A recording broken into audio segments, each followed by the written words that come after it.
All right, everyone. We are live now. I'm Josh Gillum, and currently with me I have Andy Shaggy Cordy, which is the business manager for Empire Comics Lab. I am one of the editors. Our editor in chief is not going to be able to make it tonight, but one of our other editors, Dan Johnson, might be able to make it. Hopefully, he had mentioned that he was going to. So, let's see here. Hopefully he'll join in, and we can kind of go back and forth. For the first thing, I wasn't. Let's see here. Hold on. My phone's going weird. Okay. So I at some point I'd like to do like a history of Empire Comics Lab, but I think we should reserve that for whenever Dan or Dave's ever able to show up. That might be a good one to have him in on a discussion for. Then we can introduce everybody to the editor-in-chief guy. So for now, and I was going to wait for Dan to come in for him to talk about cemetery plots. So I think what we could do right now is possibly talk about some of our upcoming things that we're working on. And then, or if you just want to like introduce yourself real quick, Shaggy, give yourself a little introduction. Okay.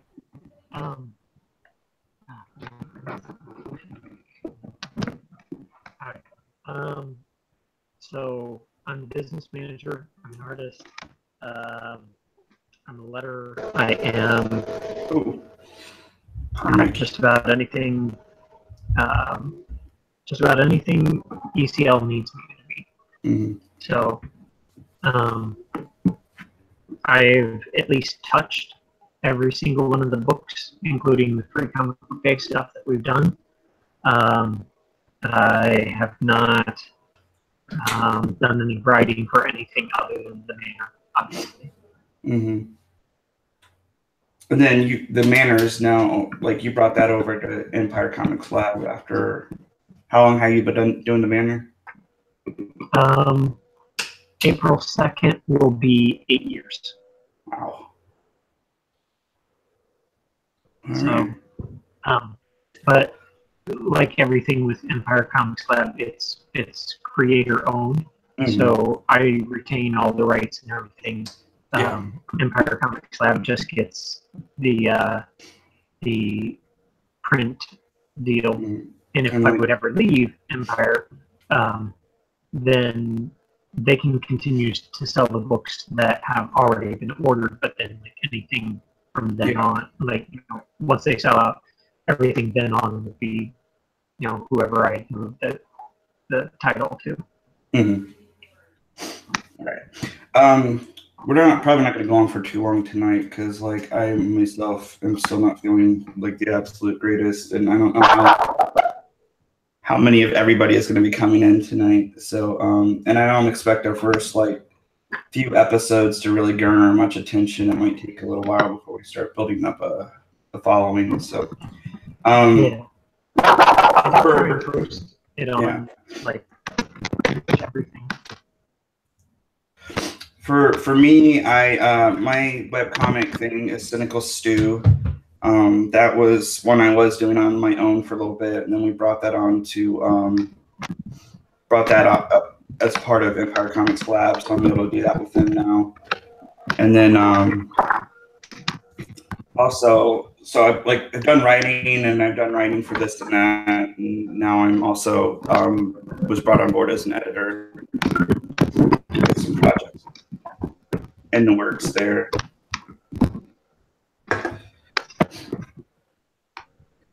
Hey, you know what we should talk about while we're waiting on everybody else? What's up? Qualoon. Yeah, that's a good idea. So, especially since these first ones, less people are less likely to watch anyway and get pertinent information. Yeah.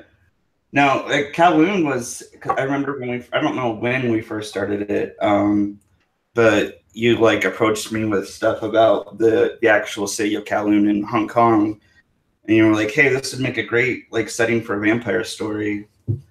And Yeah, so it's grown so much from just a simple, just being a simple vampire story. It's like grown into this big, massive concept now.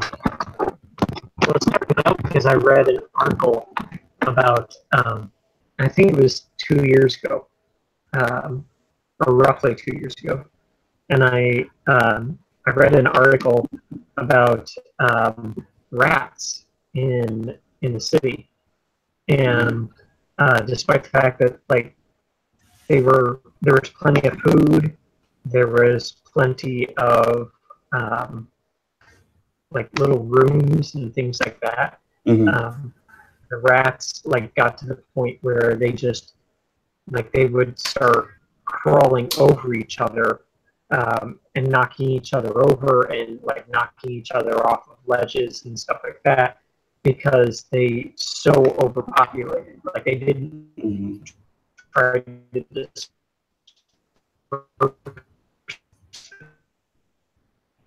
Yeah. Your mic is breaking up. Something fierce. Is it picking up background stuff, or is it just not hearing me? It's just kind of getting like robotic here and there. That could be my internet because ghosts. Okay. Yeah. Anyway, so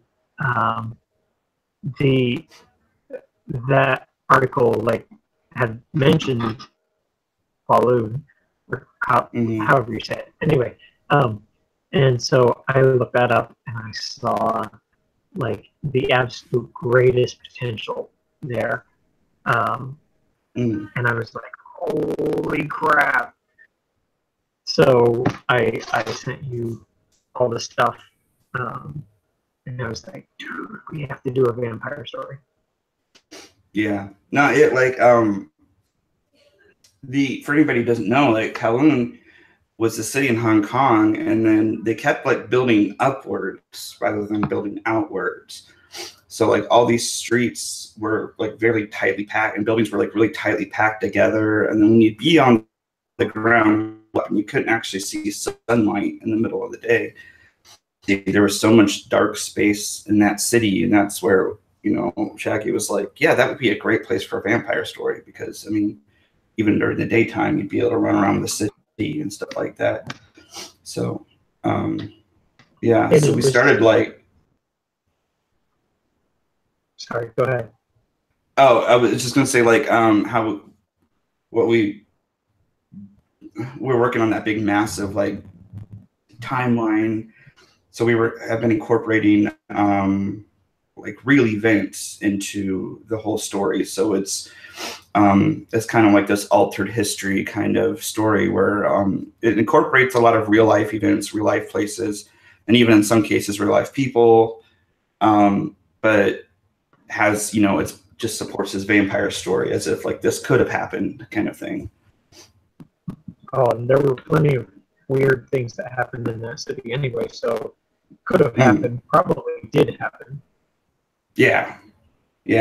Well, I mean, like, because for me, like, I'm working on the whole, like, one of the big stories I'm working on is just like this order of like vampire slayers. But I know one of the things that you've been working on was this whole triad story from when like the triads actually did kind of overtake the town. Oh yeah. And then like I remember the last times we talked about setting up this whole story where like it was like triads, vampires, and hunters all like having this big clash and basically destroying one another and everything like that. And yeah, there's a lot of like really amazing potential with that story. It's more than potential. Like it's easily like an ongoing series on its own. It just depends upon how far back the opposite direction you want to go. Yeah, because we can only go into the future up into the point where the city was actually destroyed, but we do have the potential to go back farther. And there's so many places in between. I mean, like we could write for years and years, and not even completely cover that entire city's history. Well, and so many people, so many stories. Like at one point, I got like it's not one I've written down and shown you yet, but I've got a story about a mailman who was walking through delivering the mail in the city, and that was actually inspired by one of the photos. Because like the mailman was walking through the city, and he was wearing he had to wear like a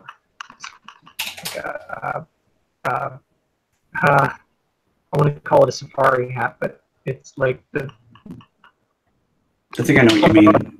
yeah. Anyway, because like pipes and stuff like that were overhead would like drip on him while he was delivering the mail. Yeah. So he so like that idea that I had was like he's going to be telling about like the community and how nice stuff is and very close knit and like how there even through hard times the city is still like together and things like that. But then like as he leaves and he's still talking to the reader, like you see the not so nice things about the city. Like you see like you see the cook who has who like this place makes the best food and they're always so friendly and blah blah blah, and as he's walking away after having delivered the mail, you're looking in at the cook and like he has his children like chained up underneath the table. Okay. And like there were going to be other things like that where it was real events. Because like some of these places during the day it was a barber shop or a hair salon, and at night it was a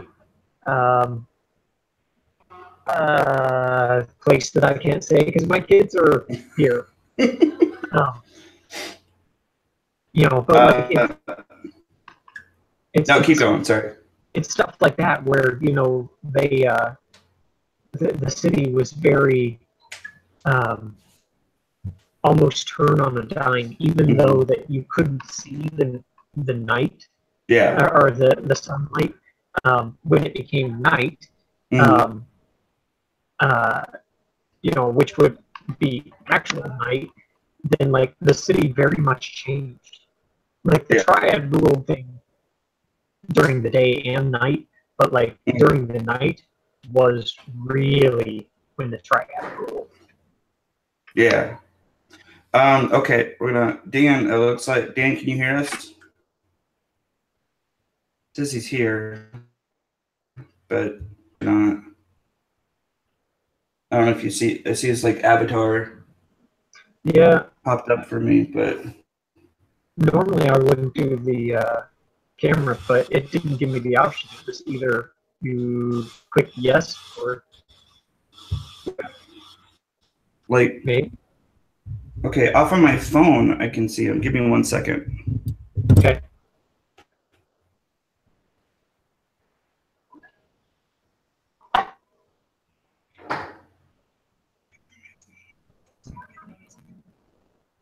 Hey, Dan, can you try talking? I can't. I just can't hear him.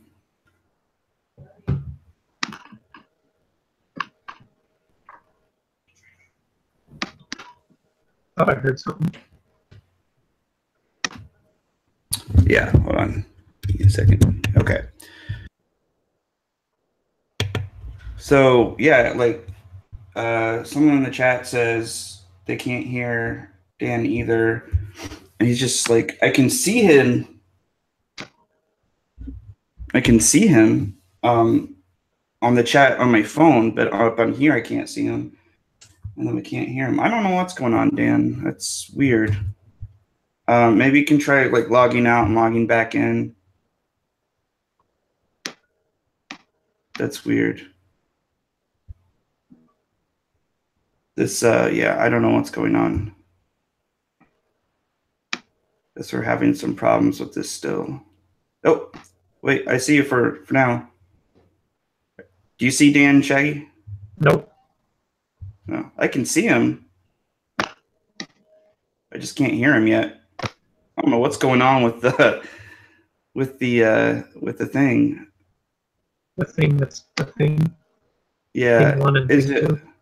You don't have like your do you have like a mic hooked? Oh wait, he dropped out. He might be trying to sign back in, sign out and sign back in. Yeah, I don't know if like for me, I was actually trying this out yesterday. Was it yesterday? It was one of these like recently, and I was having a hard time figuring out like I didn't have my mic hooked up right where people couldn't hear me talking.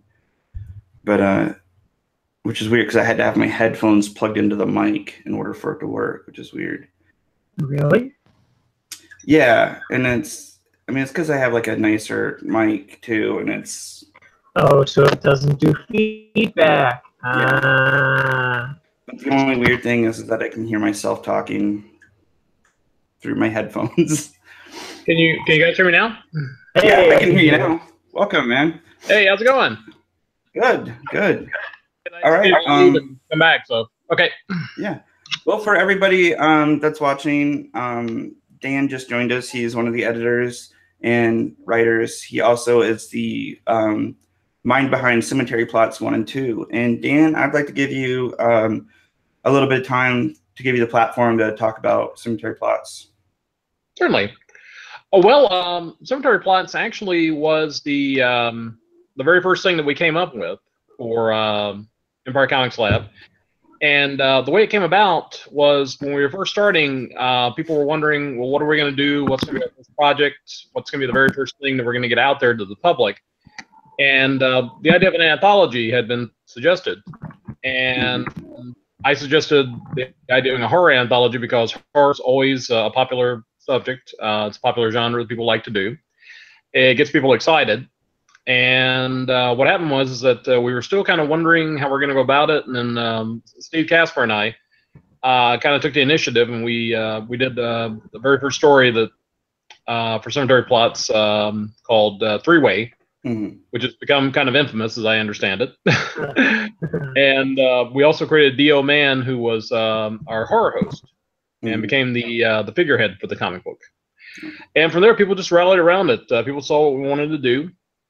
They were going to see that it was going to be a sick and twisted little piece of work, and we had people just jump in. I think from there, Gary O'Donnell came in and wanted to do a story, and he did two pulls in our first issue. And then Alex Asbury came in and wrote one of our first stories, which our werewolf story in our first issue, which was also very popular. That is a great one. I love that story. But I like that one, so. Oh, yeah. I was going to say Andy did the inking on that and did a really great job. And then where Andy did the inking on that one, the story that I wrote for him called Head Games, we had Barbara Kalberg, and Barbara's done a ton of work for like DC and Marvel, and we were just really excited to get her on board to help us out. Yeah. And then, like I said, Josh did the first story for us, our zombie story, which is just a lot of fun. And then Eric Bowen did another zombie story for us in that second issue, or first issue. And then a buddy of mine, Larry Underwood, who's also known as Dr. Gangrene, the horror host of Nashville, Tennessee, did a prose story for us. And that started us doing, thinking in terms of doing prose stories for the comic, just kind of help offset a little bit. Besides having the comic book stories, having like a couple of short stories appear as well. And that's, and then we finished it off with a cover by my buddy Rodney Bennett. For folks out there, he's done Legend of the Black Star, and he's working with me on a couple of projects right now for our superhero line. Awesome. And then the second issue, as good as the first issue turned out, the second issue was even better because we had Paul Tuma do a great werewolf cover for us, and we got Roger McKenzie in to do a story for us. Roger's, of course, done Captain America and Daredevil, and just the fact that we got him on board was a huge feather in our cap. And I just thought that was like the coolest thing ever. Nice. And then Marvin Mann, who's done stuff for Men in Black for Malibu, did two stories for us. One he wrote himself, called Not Wrapped Tight, and then a story that I did called Thanksgiving. Mm. And then we had Dan Gorman, who's done some stuff for FemForce and a couple other books, come in to do the prologue and the epilogue for us, though. But overall, it's been Cemetery Plots has been an amazing experience. The third issue is coming out soon. We're working on it now. We just have a couple of things we got to get wrapped up. But I think it just keeps getting better and better, I think. Yeah. I remember when I went to Motor City and I had some Cemetery Plots with us, we completely sold out that weekend. Like, people get really into that book. And part of when, me and Shaggy both, when we're selling it, we usually mention that it's like a throwback to the old EC style horror books. Mm-hmm. That I hit that line alone, and like that's enough for so many people to like want to buy it right away. Oh, yeah. And it's a good book. They're really good books, and they definitely they sell really well. And like horror fans everywhere, like everybody I've always interacted with always really enjoys it. I've talked to people at shows where they've come up and they've read the first one and are looking for the second one, things like that before. That's awesome to hear, because like I said, we've gotten a fantastic response. I've taken it to a couple of horror shows, and the horror shows have done exceptionally well. Yeah, I can imagine. And we always tell people nowadays, DC and Marvel and other companies, they do these big sweeping issues where you got to buy 6 or 8 issues just get one story. Yeah. We'll give you 5 or 6 stories in one issue. Mm-hmm. Well, not only that, but each book is self-contained. You don't need issue 1 to read issue 2. Mm-hmm. And that's something else that the industry is missing is one-shots. It's a dead art. Yeah. Well, unlike Marvel, DC, especially Marvel, they get so wrapped up in they're wanting to do their sales as in you have to pick up 5 books to get one short story to understand it, rather than just relying on having good stories that people are going to want to pick up. Mm-hmm. Because the story is good. And honestly, that's one of the reasons I stopped buying Marvel, was I was just getting a little tired of it. I like picking up a book, reading the book, setting the book down, and feeling like I read a story, not feeling like I have all these pieces missing, I need to go find the next book, kind of thing. So that's one of the things that we definitely offer in Cemetery Plots and Actionthology, is just picking up in just future projects we have planned, just picking up a book, reading the book, enjoying the comic book, and that's what comics should really be. I'm not against continuing stories and stuff like that, but it's nice to have just a one self-contained story. Well, that's one thing about what I've been working on this week is the first issue for Black Cricket, which is going to be some hero comics. And part of the fun for that has been trying to boil it down to a self-contained story where people will be able to buy the first issue, they'll be able to read it, and they'll be able to enjoy it. Mm-hmm. But we've been leaving little breadcrumbs and some foreshadowing, because we do want to do overarching story arcs, and we want to have where people can come back and say, well, hey, that was dropped in issue number 1, that was a hint drop there, or issue number 2, they comment on something like that. And what I want to bring back is what DC and Marvel used to do, where if you picked up a comic book, you'd have a little note from the editor saying, this is referencing something that happened in issue number 66 or issue number 68. Go back and find it. Yeah, I do remember. I remember, I'll read through old comic books, and then there'll be a plot point, and there's a little editor note says from issue such and such, and you're oh, okay, and then you can go read that and find out what the hell they're talking about. I missed that. Well, one thing Dave Hearn and I were working on for Free Comic Book Day. Has he told you much about what we've been working on for Free Comic Book Day, or? I'm not sure how much I've been in the loop. I'm not sure about Shaggy. I'm in the loop on most of it because I'm putting it together. Okay. It's a character that Dave Hearn came up with called the Ogre, which is sort of like a throwback to Captain Marvel, where you've got an 11-year-old kid who turns into this gigantic ogre-like monster.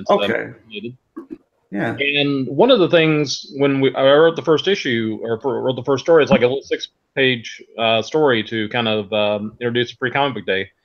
One of the things I looked at, and I said to myself, well, we want something that's going to explain the backstory, but how can we do that so easily? And I said, well, wait a minute. Back in the day, DC and Marvel used to use little legends at the beginning of their issues. It's high school student Peter Parker was picked on and tormented by his classmates until one day a radioactive spider bit him and he became the Amazing Spider-Man.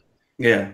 And so we actually brought that back, where we've actually got like a little legend where people can read and say, hey, so that's the story of this guy. Here it is, bada boom, bada bing. That's awesome. That's a little something we're bringing back too. And kind of looking at writing the stories, I'm looking at the way Jim Shooter used to say about Marvel Comics, that he said that every issue of Spider-Man, every issue of Fantastic Four, every issue of the Incredible Hulk is going to be somebody's first issue. And it's going to be the first issue for somebody. So you want them to be able to jump in on that issue right then and there and become a fan, so they'll pick up the next issue after that. And so I guess I feel like that's important. Let's go stuff. Yeah. I like it. I know we got a lot cooking with superheroes in regards to like kind of building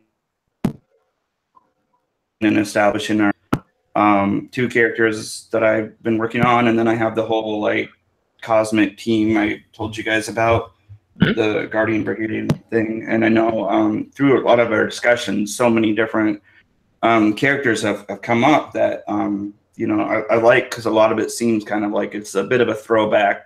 It feels a little bit more old school. Yeah. Well, this is something I've talked with a couple of folks already, that we want to do these, at least the way I want to approach it is I want to have superhero comics that are going to be for kids, where parents can come up. That's one thing that I love about Cemetery Plots is I wrote Cemetery Plots for myself and for fans my age. And then it bothers me because I've got these books out on the table for and kids come up and it's like, I don't have anything for kids. And I'm like, I want to do superhero books that are going to be bright and shiny and the kids are going to like it. Yeah. And sometimes too, find characters that they're going to be able to relate to. I'm a firm believer that when it comes to comic books, every kid should be able to have a hero that they can identify with. Male, female, black, white, Asian, Hispanic, even gay or transgender. I want to have something there that a kid's going to be able to see and identify with and say, hey, that could be me. And kind of help them inspire the hero within. Yeah. Again, I don't want to get caught up in the whole identity politics like Marvel has, unfortunately, in the last few years. Yeah. I wanted to emphasize the main thing, that we're talking heroes first and foremost. That identifies above everything else. Yeah.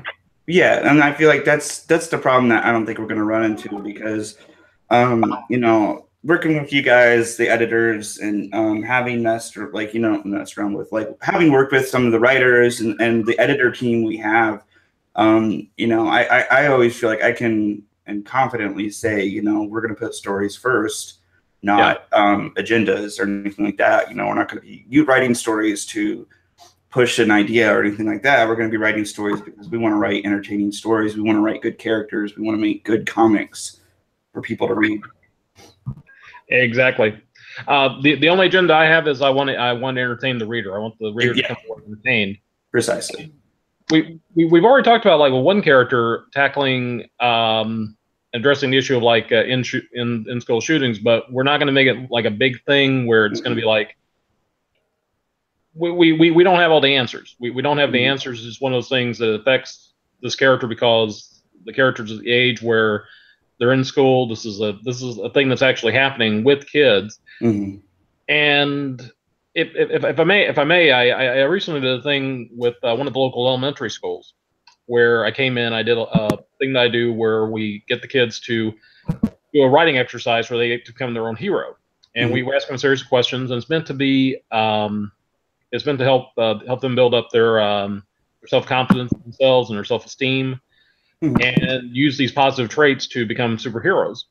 And the teacher, as I was leaving, told me that some of the kids had been really nervous about shootings recently. And the one thing that made them feel comfortable, or a couple of kids feel more, forget about all that, was that I was coming in, that we had somebody doing comic books coming in. Yeah. That made me feel good. And I got to remember, part of our job is to reassure these kids that they're still good in the world. That's another thing. Definitely. And that's what I think, like when we do these stories, we can write the real world too. We don't have to, everything doesn't, we can write the real world conflicts and the struggles and the things that scare people every day. But, at the end of the day too, we also are there to entertain. And, that's part of what I feel like is good about it is like, you can remind people that there's these struggles and there's these bad things that are happening, but there's also good things that are happening. And you can sit down, and at the end of the day, you can just sit down, open up a comic book and enjoy it. You can have fun. Yeah, I want the kids to be able to read it and come away saying, you know, I believe in heroes again. Because I was lucky when I was a kid, I had superheroes to look up to, and Yeah. there weren't a lot of the there were anti-heroes like the Punisher and Wolverine, but they weren't as prominent as they are today, and the lines weren't as blurred as they are today. I want us to have really clear-cut heroes. I want us to say these are honest to gosh superheroes who may not always do the right thing, but they always try to do the right thing, and do try to set like a good example for kids. Yeah, I think that's a good goal to shoot for too. I mean, like I have two of my superhero characters I'm working on. One, I wouldn't call so much a role model for kids, just in that he's a bit of a cocky asshole, but he's also you know, a successful businessman, and like, you know, designs his own equipment and stuff like that. And the female is, you know, she's very much like of the mind of like being serious, and, you know, the kind of like person you look up to kind of superhero. You know, she's doesn't like to joke around quite as much. She's not as much as like the fun, easygoing kind of character, but she's also the you know, like taking life and taking serious issues serious kind of person. And like they're kind of a yin yang, those two together. I feel like, and I mean, I don't know if you guys know which two I'm talking about specifically. Yeah. Fine. Okay, so because I know we discussed them before, and that's what I like when you know we discussed some of these characters' personalities, that we're kind of hitting the board there. You know, we're like hitting everything we can, picking up all these different like great character traits for different heroes. You know, so when we put this team together, we're gonna have like an awesome like combination of stuff for people to read. Oh yeah. And then what you said before about the one character, bear in mind, if you look at the old Marvel comics, I mean, Johnny Storm as the Human Torch was kind of a jerk, especially to Ben Grimm. I mean, he wasn't necessarily the nicest guy in the world at the time. Yeah. And the thing is, you're not looking so much for like character. I mean, there are always going to be certain characters, like I'd say Superman, where there's it's like a paragon of virtue. You're always going to want to present them in the best light. Yeah. But heroes themselves can be human. I mean, heroes can be goofing on each other, they can be cracking on each other, and they can be jealous of each other. And that's the kind of thing I think we want to show too, because it shows that they're human. Yeah, exactly. That's what I was gonna say. Like they're people too, so you know, kind of showing them in that light that they're not always perfect helps them. It does, because I mean, like going back to how you were saying before, you want to have characters that people like kids could look at and be like look up to or like see themselves in. So if you never present a character in a relatable way, you know, it's hard for a kid to relate to that character. You know, if you can't see some of their flaws too. Exactly. And the thing about it is part of the thing is if you always have a hero that always does the right thing, it's not always interesting. Well, like I said, I've been, before I started writing the scripts for the stories I'm doing now, I went back and reread a lot of old Marvel comics, like old Ditko and Lee Spider-Man, Lee and Kirby Fantastic Fours and such. And if you look at it, I mean, the way Ditko and Lee did Spider-Man, Peter Parker, I mean, Peter was never a perfect character. I mean, he was petty, he was angry, he was a bitter little science nerd at times.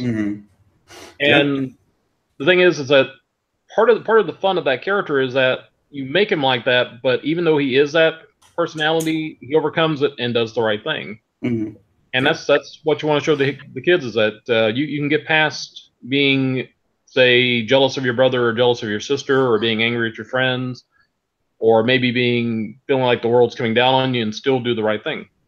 Yeah, writing good stories like that too. I mean, I think that's definitely a good goal to have, and I feel like, you know, everything we've discussed in our like admin chats and amongst editors and stuff, I feel like we're gonna have some great direction we're going and moving with a lot of this stuff. And we're going to be able to present some books and characters and stuff that people are really going to really enjoy reading, and are going to want to love. You know, like they're going to start to identify with characters and actually like want to read what's going to happen with this character next, kind of thing. I have every confidence that, you know, like that's what we're going to be presenting, because that's the quality we've, you know, thus far presented in all of our books and how we have approached everything. So I don't feel like that, you know, that quality isn't going to waver anytime soon. I think we're going to keep that standard going as much as we can. Well, there's something I think Dave Hernan and I talked about this before about having like two separate lines where it's like you've got the books that are like all ages, but we do want to do some stories that may be more adult oriented. Rodney Bennett and I worked on an original idea called Original Sinners, which basically explores what happens when one of the world's greatest superheroes gets busted and gets put in jail for 2 murders that he may or may not have committed. And basically, he has to start working with the criminals in his world when the superheroes are picked off one by one. Mm-hmm. And the way we're writing it very adult, and we're writing it almost like an R-rated superhero series. Yeah. And it's definitely not for kids. Mm-hmm. But I think it's one of the things we can do with Empire Comics Live is we can have the stories that are going to be aimed at kids and have the more adult, and have it where it's like a sliding rule. It's like you got your B-rated stuff and then you got your R-rated stuff. Yeah. Well, I mean, like, I've talked to Shaggy. I have, it's a superhero idea, but it's kind of like the idea that this character is the only actual, like, superhero that exists. It's in a world where superheroes aren't a thing. Mm-hmm. And there's just a lot of, like, layers of realism to, like, him, like, him being a superhero is a strain on his marriage, and it's a strain on his relationship with his kid and things like that. And a lot of these, like, what you would actually think of real world issues people face, this guy's facing them too. He also fights crime in his free time. Me and Shaggy, I told him about that idea quite a bit before. Cool. Somebody's in the chat. They got a question for which one. I'm just going to assume this is for everybody. Which one would you prefer more, R-rated like Punisher? Oh, for the R-rated like Punisher, or like more like Watchmen for the book you're talking about? Yeah. I want it to be more like Watchmen because Punisher never really appealed to me that much as a reader, just because there's a certain psychological there are certain psychological issues with the character that got explored initially, but kind of got lost because it became more about, well, how much of a body count can we have, or how many big guns do we draw? Mm-hmm. Whereas with Watchmen, I liked it because it did present more complex more interactions. Like you said before, a lot of comics sometimes used to present heroes. They get a costume, they go out there, they start fighting crime, and their life would just go on kind of nice and normal. Marvel started to break that mold, and Watchmen really started to deconstruct that even more because it started raising questions about what about the people who put on costumes who may not have the best of intentions. Mm-hmm. And that's the kind of thing I would like to explore with Original Sinners. The idea, that's the title we've got working. We actually find out that some of the superheroes in this world aren't necessarily the nicest people. We also find out that some of the bad guys aren't necessarily the worst people. Our main character, besides Rex Reimer, who's our superhero in jail, is a Lex Luthor character. Okay. And this guy basically went up against the most powerful man in the world to try to prove that his basic thing was, you people not understand. This being came out of nowhere. He says he's here to protect the world. He's here for our good. Nobody's raising any questions. Nobody's asking anything about this. Yeah. We offered a scenario where he talks about a general that used to be one of the most suspicious men in the world he'd ever met. This was a guy who would go to the same hotel room in Russia when they had conferences, sweep for bugs, and always insisted on having different assistants in case they got any blackmail material on them. Yeah. But within 5 minutes of meeting this man, put every competence in the world in him, and it was one of those things where it's like a complete 180. That this guy was definitely out of character for this person, and started making him think to himself, "What's going on? Why is everybody following this guy's spell?" And he basically set out to try to prove this guy was not what he appeared to be, and started doing all these Lex Luthor type of things where the guy basically just kept thwarting him, and finally he just said, "Screw it! You know what? You're gonna put me in jail. I'll go to jail. And you know what? When the shoe drops, I'll laugh my ass off. But you know what? It's up to you guys. You guys brought this on yourself." There's a follow up on that. Like, for when you say an R-rated, like, kind of what is pushing the R-rated boundary? Like, is it just like violence, killing, nudity, sex, like swearing? Like, what kind of themes are there that's pushing it to an R-rated territory? Well, the first story we did for Original Sinners, we did have a lot of profanity. Rodney and I we consider ourselves to be Christian, and we refuse to take God's name in vain. So that's the one parameter we said we were not do. We wouldn't say GD or anything like that. But as far as other language went, we said everything else is on the table. We can use it. As far as sex, we do play around with the idea of some characters that may be doing this just to get off. It's kind of kinky for them to dress up in costumes, go out and beat the crap out of people. It's nothing gratuitous, like nothing gratuitous at all. Okay. But actually, it's a jealousy of one character that actually leads to our main character ending up in jail. Mhm. And what happens is he ends up the two murders he ends up committing actually ends up killing one of his teammates and his girlfriend. When he intends to teleport himself into his garage and ends up teleporting himself into his living room, and hears banging coming from the bedroom and walks in, his girlfriend in bed with his teammates.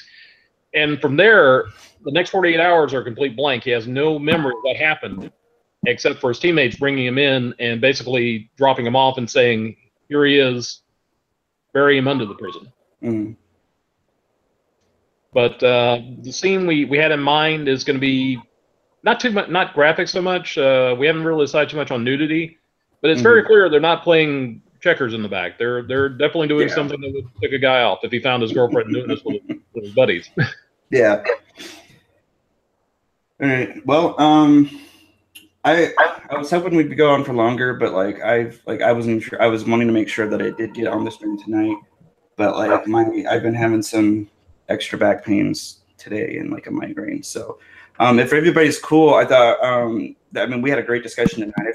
I thought we could call it quits for tonight, and then save some more for next week, and then maybe next week we can dive more into the superhero stuff we were talking about. Would that be good with everyone? Yeah, sounds fun. Awesome. Thanks so much for joining me, guys. That was a really good chat. And then we can in our admin discussions maybe get some more bullet points and stuff for next time. Hopefully Dave will be able to join us next time, because I'd really love to have Dave talk about Actionology. And then so before we go, is there anything anybody wants to say right before we end the stream? I was going to say I do tend to dominate the conversation sometimes, so if I do that in the future, just say, "Dan, shut up," and I got to say something. So that's it. No, dude, you going on was great. It helped fill up some time, and I think it was good information for people, knowing stuff that we're working on. So that was great. Honestly, I only had a couple things I wanted to talk about, and I already got my piece out. So, Shaggy, is there anything else you need to bring up before we go? Just remind people, head to EmpireComicsLab.com. Yes. Check out the webcomics that we got going there. Books are available through the website. We also have Patreon. You can donate there, and that goes to help pay the artists. And yes. like that. So. Yes. Donations to the Patreon really help. And then also from the chat, just to address, we for the first few streams that we do, I'm going to try to just keep it in-house, just with the admins, while we are able to get some of our upcoming books and then our current books discussed about. Then I want to start bringing in some guests and people to either just talk comic books or creators from ECL to talk stuff they're working on here.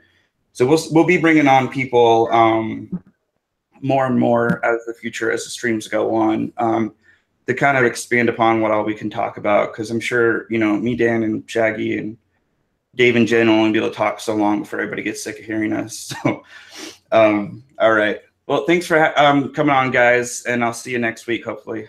Thanks for having us on. We appreciate it. All right. Yep. Good night. See you guys.